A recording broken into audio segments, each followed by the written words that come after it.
Death Battle Season 10 has quite possibly been the best season the show has ever had, to the point that I would say not a single episode is below a 6 out of 10. They all honestly have some merit, and there isn't a widely agreed upon best episode from what I've seen. You could say your favorite episode is Stock It or Friezatron, and no one would be mad at you because they're legit good episodes, regardless on if you find the verdict correct or not. However, everyone has their favorites and least favorites. So to celebrate the season who got me into the community as a whole, let's rank every Season 10 episode from least favorite to favorite. Starting with my least favorite and working our way up to my number 1. We've got 16 episodes to cover, so let's get into it. Oh boy.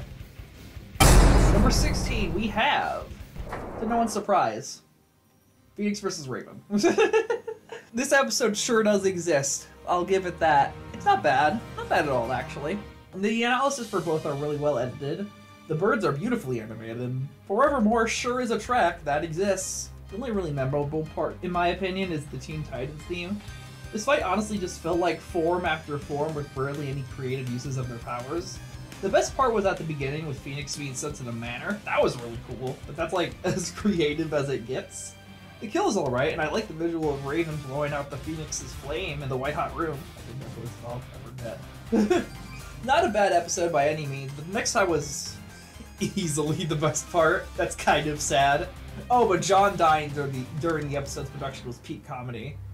The reason this episode isn't above the next entry is at least it doesn't feel like one combatant featuring another. Each gets an equal amount of screen time. Plus, I wasn't expecting anything for this episode. With the next episode, though, I actually had high hopes for it to be a banger. But by most means, I enjoyed the next episode more, which is why it's higher. But I feel a mid-episode is definitely worse than disappointing episode, in my opinion. Speaking of said disappointing episode, number 15. Oh, I'm not going to make a lot of friends with this placement, am I? So Stitch vs. Rocket was a surprising episode, to be sure. Rocket is one of my favorite MCU characters, and let's be real, who doesn't love Stitch? The analysis are okay. They aren't really anything special, pretty standard. I liked hearing stuff about Stitch in a versus setting. That's not something you hear about often. In general, this episode's placement is hard carried by my love of Stitch and Rocket. Overall, the fight is pretty fun. I enjoyed the banter quite a lot. They did really well for a dynamic between two experiments, one of which can't even talk in standard English. You get some funny exchanges from it, though. I like the usage of powers when they didn't really use a lot of their abilities, huh? Or their arsenal. You only use standard guns for Rocket and a few turrets. Rocket Raccoon? It's like the Ratchet of Marvel. It's so stupid. Fieldhouse Rocket is my thing either. It's not a bad track, but it's not really my kind of genre. The episode moved significantly down on my list as I was writing the script. The more I thought about it, and the more I realized it was just okay and not anything super amazing. Stitch barely uses any of his insane abilities, like just claws and his blaster and a bit of electricity. So god, the second Rocket fired his strongest gun and it didn't immediately kill Stitch, I knew who the winner was going to be. Why am I getting so mad at this episode? I shouldn't be. Maybe just because this video just feels like it was only made because of Guardians of the Galaxy 3, and it feels like Stitch featuring Rocket. Even the thumbnail feels like it's pandering to Stitch. They knew what they were doing. A Hawaiian setting? Even Space Hawaii doesn't really fit Rocket besides it being space. This is just Stitch featuring new funky Rocket mode. Oh well. At least Stitch was funny, I guess. Number 14. Ant-Man vs. Atom is an episode I've grown to appreciate more over time. It would be my favorite Marvel vs. DC this season, besides one. I don't really have any negatives about it either. It's just a solid episode. The only thing holding it back is I don't really have any attachment to either character. Now, at actual size is a great track with a really stupid name. Someone in the comments, please help. I've been thinking about this since May. What does that mean? Not actual size? What do you mean? I do appreciate they used Hank Pym instead of the standard Scott Lang. I appreciate that they went with the main Ant-Man. All the shrinking shenanigans reminded me of the first Ant-Man movie a lot, which I have fond memories of thanks to seeing it with my dad. Probably in my top 20 MCU movies. Atom he's okay. I just don't find him that interesting. All the cool stuff that happens in the fight is from Hank. From the Microverse to the Overspace being an awesome visual treat, to the absolutely brutal kill for no reason, like good lord. We all knew the death was going to involve something growing inside one another, but I don't think many of us expected it to be ants. Overall, very solid episode with barely any negatives holding it back. Good stuff all around. I just think the other episodes above it has more things going for it. And number 13, we have peak episode according to a friend of mine, Kiloa vs. Misaka. Kiloa vs. Misaka is an episode I respect more than I enjoy. I love having two new franchises here, and the fight dynamic is really unique. I love the intelligence battle and the kaiju scene. That kaiju scene alone is better than the entirety of the past 3 entries, and that's kinda sad. Kill is decent, good fake out that got me on my first viewing. Otherwise, it's just overall okay to me. Not bad at all. It's a solid episode. Change X heart is solid, I like its energy. Animation's a bit janky at times, but really that and me not having any attachment to either of these two is what's holding me back from ranking it any higher. Are you noticing how little negatives these episodes are getting? Expect that a lot this season. Number 12, we have Martian Manhunter vs. Silver Surfer. I flipped my ranking between MM vs. SS and Kiloa vs. Mikasa a ton. I like both for very different reasons. Again, another solid episode. Let's get the negatives out of the way. The fight is very boring in the middle. And Martian Manhunter's analysis is genuinely awful. It has such little structure and flow. On top of that, I feel like Martian Manhunter and Silver Surfer don't use nearly enough abilities, especially with the knowledge of everything these two are capable of.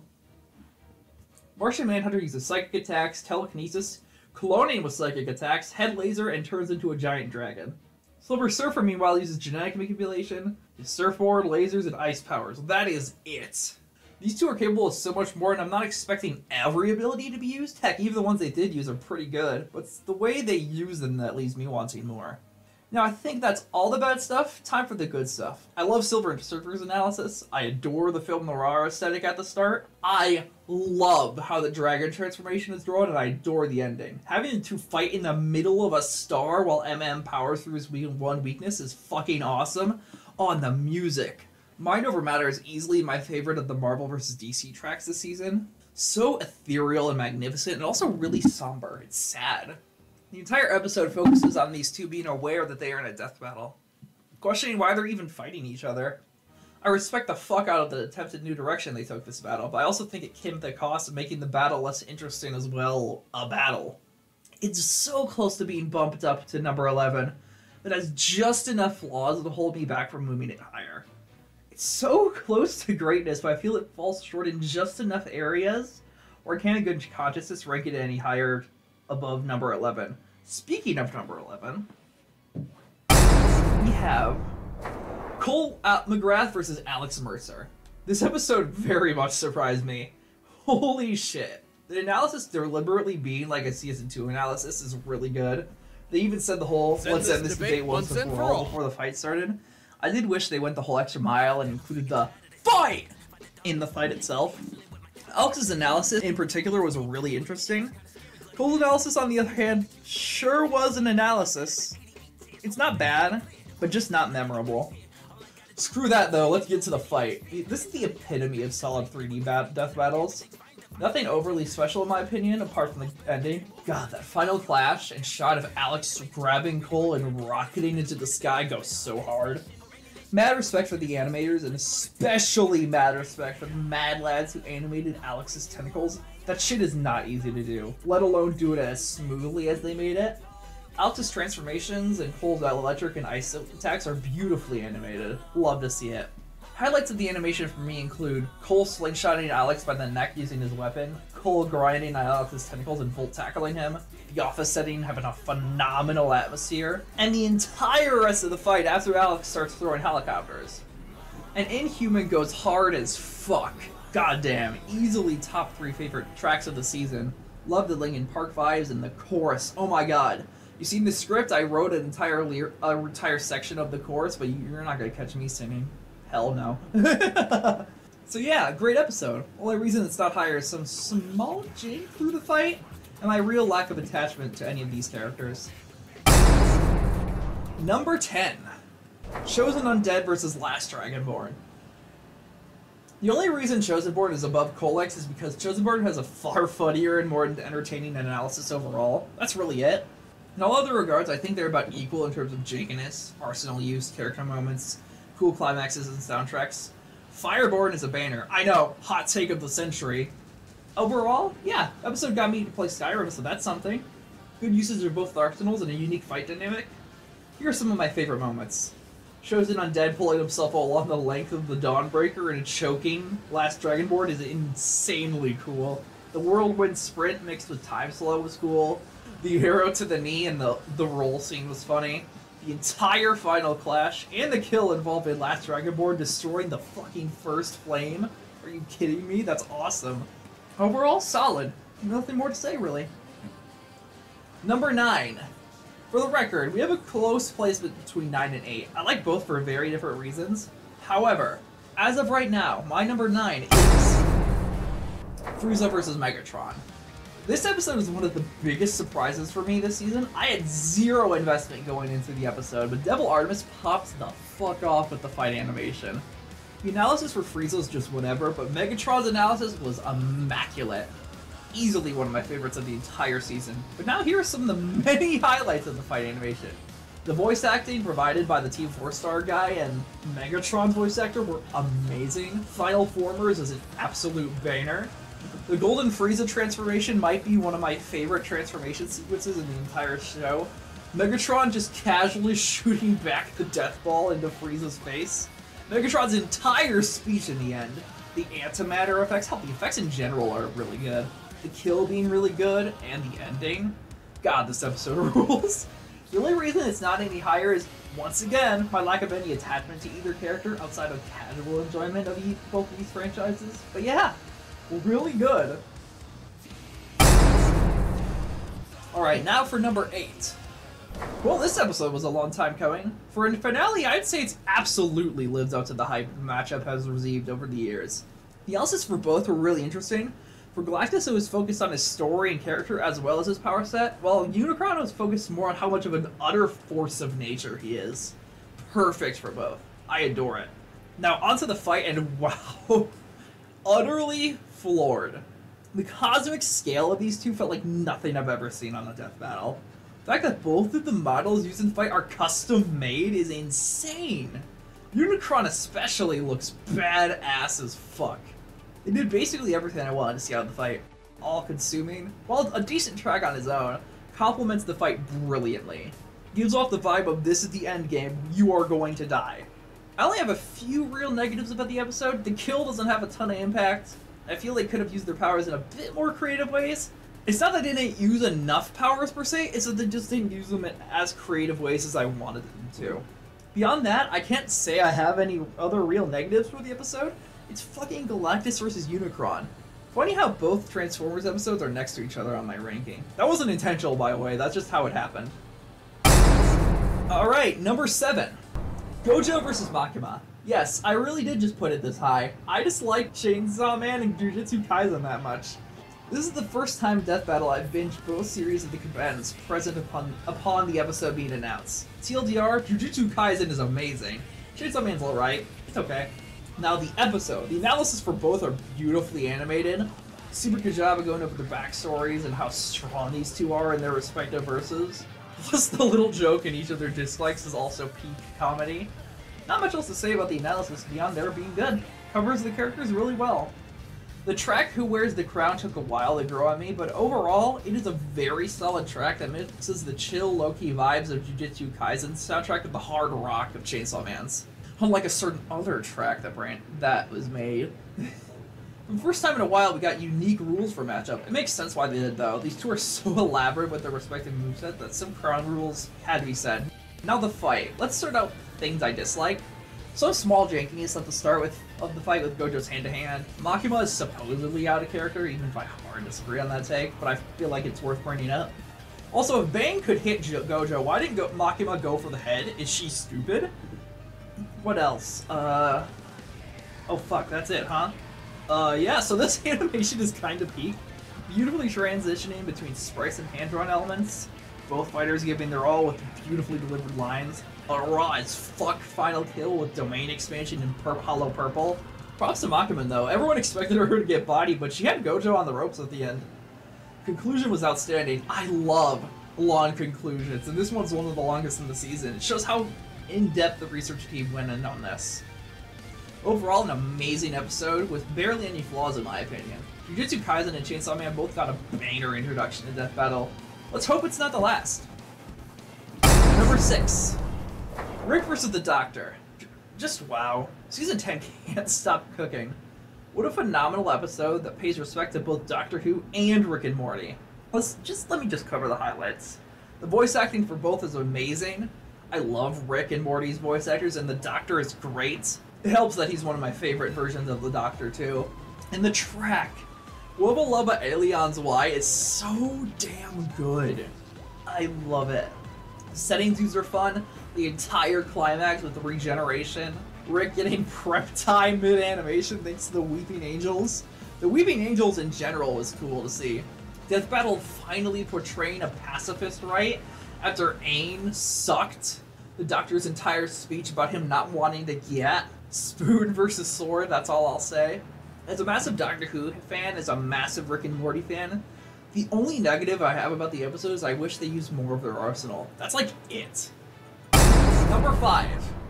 Darth Vader vs. Obito thoroughly stunned me. I adore Darth Vader, and Obito seems like a pretty cool character. I don't have much to say on the analysis. They're passable. Nothing extraordinary, but the fight. Whew boy.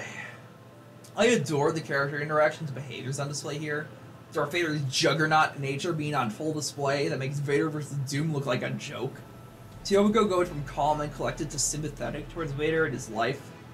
Obito really takes pity on Vader, so much so that he gives him quite possibly one of the most respectful deaths in the entire show, Infinite Tsukiyomi. Some disagree with the outcome and say it's biased towards Obito, but I don't really care. Vader got his fair share of cool moments, like holding off the freaking tailed beast bomb. Overall, another excellent episode that gave me everything I could have wanted out of this matchup. Oh, and That's No Moon is incredible. The only negative I have is the models for Padme look really damn bad. That's like it. Everything else just peak in general. Number 4. Goku vs. Superman, the genuine work of art. An insanely epic, heartfelt episode that feels like a love letter to both characters, and I'll watch it over and over again. Animation is fucking gorgeous. Xander Mobius did an amazing job as Superman, and I don't remember Goku's voice actor's name, but he did it great too. Both analysis felt like upgraded versions of Goku vs. Superman 1's analysis. There are a ton of callbacks to both Goku vs. Superman 1 and 2 sprinkled throughout the episode. Once again, the only reason it's not higher is because I just don't have an attachment to either of these two. Everything else just is amazing. Highlights of the fight that I haven't already mentioned include Super Bean in my second favorite track of the season, Superman dipping through every star in the entire universe, the entire climax, the moon casually blowing up, followed by the World Made of Cardboard line. God, this episode is just amazing. Go watch it. It speaks for itself, let's be real. Number 3. I mean, do I really need to say anything about this episode? It's obvious just by watching it how incredible it is. That one guy who called this episode filler is an idiot. My only complaint about this episode is Forever Terror Night. While good in battle, is annoying to listen to thanks to the pauses. Also, the analysis are just okay. Nothing too crazy. This is literally it, though. I don't think I need to justify why this episode is my number 3. It's obvious just by watching it. As a Scooby-Doo fan, I adore it. As a CN fan, I adore it. The only question is, why isn't it my number 1 or even my number 2? Let's get into that. Bill Cipher vs. Discord is just amazing. Gravity Falls is one of my favorite Disney properties, and while I don't care about MLP, I love Discord. To start off, let's go over the negatives and, what? There is none? Not even the analysis? The analysis is incredible too, the jokes are funny, the battle is a reality warfare battle, finally done well. How did they do this? How is it so good? I just don't have much more to say, just watch the damn episode, it's incredible. You know it, I know it, your mom knows it, your dad knows it, your grandpa in Asia knows it. Wow. To summarize my thoughts, here are some of my favorite moments in the fight. The setup, the voice acting and track, the discordant decipher is amazing, the animation style's changing to freaking claymation, to 2D, to freaking sock puppets, Bill getting fucked over despite winning, the expression work on both Bill and Discord, the creativity, the weirdness, the climax, the shot of Bill reaching into his eye, I can't begin to describe how good this episode is. Now you might be wondering, Luna, did you seriously forget an episode? You can't seriously be saying you enjoy that episode more than Goku vs. Superman, Build vs. Discord, and Scooby vs. Courage? Are you stupid? Well, dear hypothetical viewer, I may be an idiot, but I'm not stupid. I may be an idiot, but I'm not stupid. I didn't forget. I really did just put that episode above all these masterpieces. Why? Well, let's talk about that episode. Buckle up. Guts versus Demitri. Where do I fucking start? This battle, if you know me, you know the story surrounding my excitement with the battle. I really wish I recorded my reaction to its revealed trailer during the ending of Phoenix vs. Raven. I say this without exaggeration. When I saw that blue lion banner following Guts' appearance, I screamed, squealed, saying Edge of Dawn hysterically, and lost my voice for an hour. An hour! I love Fire Emblem. I was so hoping that so badly that someday it would get on Death Battle, and I of course knew it would, but it was just a matter of when. But to see it finally happen was like seeing Santa on Christmas Eve. It was magical. I couldn't describe the amount of joy I felt upon seeing Demitri and Death Battle discussed in the community. I love everything about Three Houses beyond a few minor gripes I have with the gameplay. I love the cast, I love the story, I love Demitri, he's my second favorite male character in the entire damn franchise. Played every single Fire Emblem game, yes, every single one. Even the spin-offs, I'm a diehard fan for life. Every game in my opinion, except New Mystery of the Emblem, fuck that game, has some credence to it. And each game has a few characters that are some of my favorites in all of fictional media. Whether it be Nell and Marin from Engage, Leaf and Marita from the Elite duology, Azura and Felicia from Fates, Alm and Sonya from Echoes, Tharja and Henry from Awakening, Tabarn and Alencia from the Tellius duology, or Minerva and Zane from the Arcanian duology. Suffice to say, this game franchise has given me many laughs and good times over the years. However, let's not mince words here. Guts is an immensely cool character, and let's be honest, he deserved a run back after the last episode with Nightmare.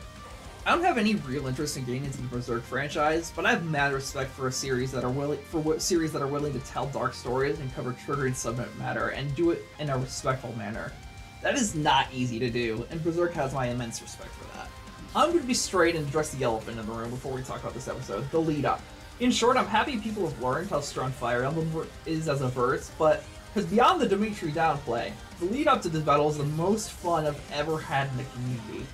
The sheer amount of joy and shitposting fun I had discussing Fire Emblem with Death Battle fans who also enjoy the franchise brought me just so much happiness. I share my history with the series and they share theirs. Shoutouts to Minimaster, Honk, Zfin99, Uni, and Ichiyugi. Y'all were the besties during the lead up. Highlights I remember fondly was Mini sharing the exact descriptions of Dimitri's ore weapon and heroes, forming the reaction group, and so many more. I haven't even started talking about the episode. First off, that thumbnail. Look at that thumbnail. I mean, you have been for the past 2 minutes or so, but look at it. Look how badass they look. The cipher art looks so amazing. Oh, okay, sorry, enough fanboying. Let's delve into the episode. Both analysis, fantastic. Both cover each character with the respect they so rightfully deserve, covering their stories, their tragedies, their abilities, and how they overcame it all despite the odds. Guts and his story with his demons and Griffith, and Demitri overcoming the tragedy of Duscar and Edelgard. They also included weeds in Dimitri's dislikes. I love it here. I think what makes both Guts and Demitri amazing characters is that they've had such adversity in their life, but they still push through it. They don't wallow in it, but they still acknowledge it affects them. It's very easy for writers to just ignore one aspect of that in favor of highlighting the other. Badasses should be allowed to show vulnerability. It makes them feel, well, human. Both were generously callous, but I feel like they lowballed Dimitri's speed just a bit, but they gave a reason why they did that, so I kinda understand. Now, before we talk about the fight, let's talk about the track, God's Hand. Without question, this track is my favorite in the entire show. The mix of hard rock, vocals, and symbolism in the lyrics makes it a joy to listen to. And I'll keep listening to it even in years to come. Hints of Chasing Daybreak and Guts' theme being present in this track are just cherries on the top of this amazing Sunday. Also, I love before they fight, they showed SMT Guts and Summer Demitri. That put a smile on my face. Now, without further ado, the fight. Right off the bat, let me get the negatives out of the way. One of Demitri's swings is a bit janky, and there isn't any setup for the fight. Now, what are the positives? Everything else! Guts' Demitri's clashes are basically perfect. Demitri's always on the offensive, trying to overwhelm Guts and obliterate his defenses. Guts' meanwhile is equally as brutal, but is much more calculated, laying out his attacks and striking when an opening presents himself. When Demitri realizes his all-out assault isn't working, he focuses on using his other techniques, like Tempest Lance, Thunder, Frozen Lance, etc. Guts, after having been impaled by an icicle and about to be skewered, uses this position as an opening to pepper Demitri with Sticky Bomb and pulling the trigger on his cannon arm, freeing himself as a result and launching both himself and Demitri away. Demitri slightly scorched, his cape burning away as a result of the resulting flames, but Guts is much worse off. His arm twisted backwards. This is another thing I love about the fight. It expertly shows not just battle damage, but the advantages both combatants have. Demitri ate a gigantic hit like a champ, only getting minor burns, while Guts, despite taking a much worse hit, is able to endure it thanks to his endurance advantage, and there are other examples like this earlier in the fight, with Guts being able to dodge Demitri's thunder magic thanks to superior speed. On top of all of that, both used both of their arsenals really well. Guts used his entire kit, his sword, crossbow, cannon arms, sticky bombs, throwing knives, and berserker armor. Demitri used Arid Bar, Tempest Lance, Thunder, Frozen Lance, Awakening Mode, and Atrocity. Guts used his entire arsenal, while Demitri used basically everything I expected him to use. I totally forgot about Awakening Mode prior to the episode coming out. It's super cool. Speaking of cool, let's talk about the setting. The frozen mountain landscape is perfect. The snow fits the cold of Fargus perfectly, and also being used as a brilliant contrast for the blood spattered everywhere as a result of these two beasts of men duking it out. While setting is amazing, let's talk about the characterization and voice acting. Xander Mobius once again plays Guts, and he did a pretty solid job. Granted, Guts doesn't talk a lot, but that's fine, because that's in character. The guy playing Demitri did an okay job. At times he sounds perfect, but he's always had that gruff that Chris Nackney does with Demitri's voice. However, the script given to him was good. Maybe a few extra takes would have been ideal, but I understand. However, both characters, character-wise in my opinion, were captured flawlessly. Guts isn't that hard to get wrong. Demitri, though? Many, including myself, were worried that they would portray Demitri as solely his pre-war or post-war self. Instead, they did a perfect mix of both, and that's exactly how the community wanted it from my perspective, and is how I wanted it. Now, there's still so much to talk about, from the little details of the blood consistency, the Berserk armor transformation combined with Demitri activating his awakening state, to the side-by-side semi-reprise of a shared iconic line of theirs, to Demitri getting a critical hit cut in straight out of Three Houses, to the ending, the fucking ending. I love it all so much. To wrap this up, let's talk about that ending. What can I say that hasn't already been said? It's one of the best endings in the entire show. I don't even want to cover it here, just go watch it. Give this death battle the support they deserved, because they deserved it this season. So I cannot express how much I fucking love the ending. It's perfectly in character for Demitri and is a badass way for Guts to go out. Also, oh yeah, Demitri won! Demitri beat one of the biggest badasses in anime history, and one the death battle has shown a clear bias for. Demitri beat Guts! That's insane to me. I also love the in-depth conclusion, giving Guts his dues and giving the big feat for Demitri to show how much stronger he is. However, they also downplay Demitri to show that even if they lowball the fuck out of the Javelin feat, it's still bigger than anything Guts is shown to be capable of. God. I could talk about this episode for hours, but we could be here all day. Guts vs. Demitri is this episode that holds a very special place in my heart. Got me heavily involved in the Death Battle community, subreddit, and Discord, and let me share my love for a franchise that holds so near and dear to my heart. It's not just a phenomenal episode, it was a phenomenal experience from the announcement of the episode to the announcement of the winner. Everything is more than I could have ever asked for Fire Emblem's first outing on Death Battle, and that is why it is not just my favorite episode of Season 10, but of the entire show. Thank you all so much for hearing my thoughts on Death Battle Season 10. It was a phenomenal season from beginning to end. I'm sad it's over, but I'm equally excited for Season 11. Tom the Cat vs. Wile E. Coyote should be fun as heck. Here's hoping that Season 11 is just as amazing, if not better. Thanks everyone so much for watching, and take care. Luna out.